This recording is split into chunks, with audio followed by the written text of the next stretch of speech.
I like to show you the difference glazing a corbel makes. You know, we've got these acanthus carvings on the front, scrolls, grape leaves on the side. You know, it's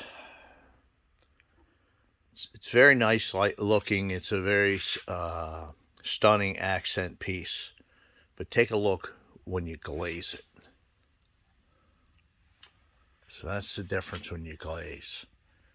That's a Van Dyke brown down in the grooves. So here you go, side by side. You can see the two side by side.